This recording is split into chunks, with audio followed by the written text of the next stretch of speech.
L'intervention débute sous une tension palpable lorsque l'officier Crimp se présente devant une résidence pour tenter d'entrer en contact avec un dénommé Josh. Ce dernier a multiplié les appels alarmants vers la centrale de police, proférant des menaces d'automutilation et d'agression envers autrui.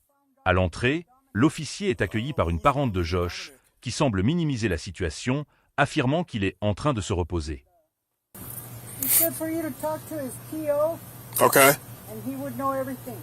Okay. I mean, be that as it may, Cependant, le policier reste ferme.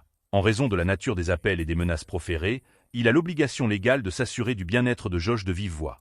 La situation s'annonce délicate car Josh refuse de s'approcher de la porte, créant une impasse immédiate entre les forces de l'ordre et l'occupant.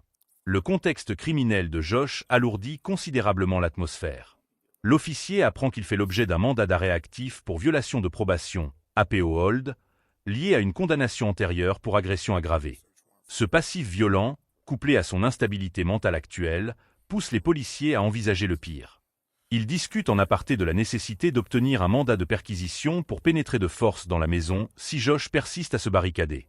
L'idée de faire appel à une équipe tactique, soit State Police Tactical Team, est mise sur la table, car Josh a déjà menacé de poignarder quiconque franchirait le seuil de sa porte. L'interaction avec Edna, la tante de Josh, devient un point central de la négociation. L'officier Crimp fait preuve d'une grande pédagogie en expliquant à Edna que la police n'est pas là par hasard. Le mandat de probation est réel, documenté, et ne dépend pas d'un simple on-dit. Edna, protectrice, exprime sa crainte que Josh ne soit renvoyé en prison alors qu'il a désespérément besoin d'aide psychiatrique. L'officier tente de la rassurer en lui expliquant que le système peut aussi l'orienter vers des soins médicaux, mais que cela doit impérativement passer par une reddition pacifique. La tension monte lorsque les policiers doivent demander à Edna de sortir de la maison pour sa propre sécurité. La négociation bascule lorsque Josh commence à communiquer à travers la porte et les fenêtres. Il pose des conditions à sa reddition, notamment le fait de savoir comment se porte sa femme, Darlene, et son fils, Dominique. Il semble obsédé par l'idée qu'il soit en danger, ce qui trahit son état paranoïaque. L'officier Crimp, utilisant des techniques de désescalade, accepte de lancer un contrôle de bien-être, welfare check, sur sa famille pour prouver sa bonne foi. C'est un jeu de patience psychologique. Le policier promet d'être un homme de parole si Josh accepte de sortir sans arme. La situation est d'autant plus risquée que Josh admet posséder un petit couteau de poche. okay. Can you come down for me, please? Do you have the numbers by chance? No, I don't know his wife's number, nothing. Okay. It's his ex-wife. It's his ex-wife? They were married. I think they divorced while he was in the pen. I don't know. Okay. But he said if he's not coming out, he said Pendant que l'on attend des nouvelles du contrôle de bien-être, les forces de l'ordre quadrillent la zone. Des agents se positionnent à l'arrière de la maison pour bloquer toute tentative de fuite à travers les broussailles ou par une fenêtre. L'obscurité et le froid compliquent l'opération. L'officier Crimp coordonne les unités, demandant d'éclairer la maison avec les projecteurs des patrouilles pour maintenir un avantage visuel. Le dialogue avec Josh se poursuit, entrecoupé de moments de silence inquiétants où les agents craignent qu'il ne passe à l'acte à l'intérieur de la demeure, loin de leur regard. Un incident technique survient lors de la localisation de la famille de Josh. Une confusion sur l'adresse exacte, 317 contre 311 Diamond Street, ralentit le processus. Josh commence à s'impatienter, criant que les policiers sont des menteurs et qu'ils vont lui faire du mal. L'officier Crimp doit redoubler d'efforts verbaux pour maintenir le lien de confiance fragile. Il lui assure que personne ne veut le blesser et que le but ultime est que tout le monde voit le jour de demain.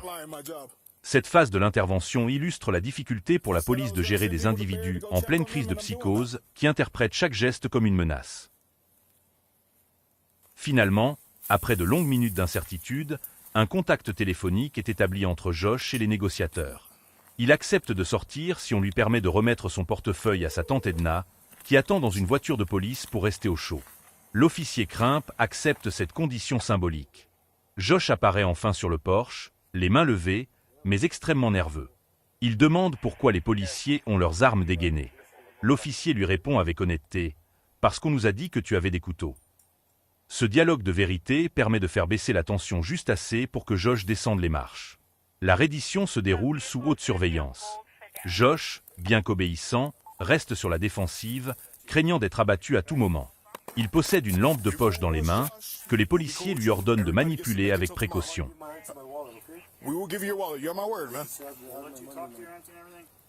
You're gonna have to go in handcuffs right now, I'll Josh. go in handcuffs, but Okay. let me get my wallet to my entry, okay? We can do that. Thanks.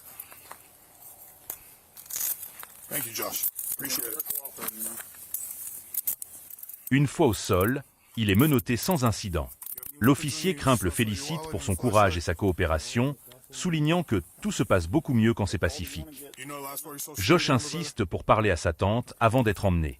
L'officier tient sa promesse et permet cet ultime échange, un moment chargé d'émotions où Edna l'exhorte à chercher l'aide dont il a besoin. brother? Use the money in my wallet. You said it was $400. From GG. $400, it's on So you can take that. Gold Road. Gold plus, no? Gold? Gold. Oh, okay. How much, like 10, 15 miles down? Did you talk to him already? Yeah, he already You're know. gonna go No, get you the have car? to. You have to call him and tell him. Oh, He's got some coins in his pocket. And I, Can you hold on to the extra money for me? call him tomorrow then?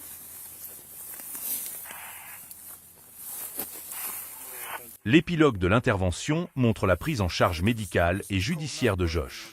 Il est transféré vers une unité de la police d'État pour être conduit au poste, puis probablement vers une évaluation psychiatrique forcée.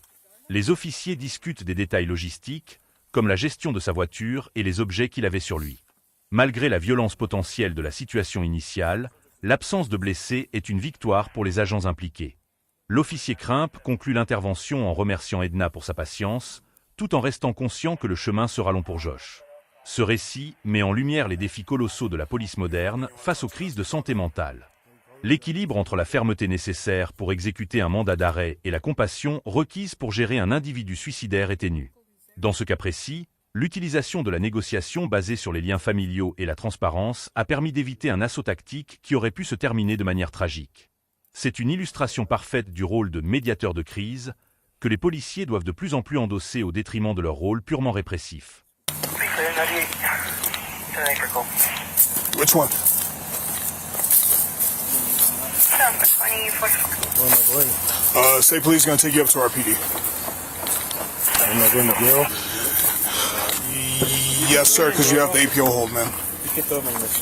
Which one? And yours? Okay. Le dossier est maintenant entre vos mains. Est-ce que la police a agi avec discernement ou, selon vous, les limites ont été franchies? Votre avis compte. Exprimez-vous dans l'espace commentaire.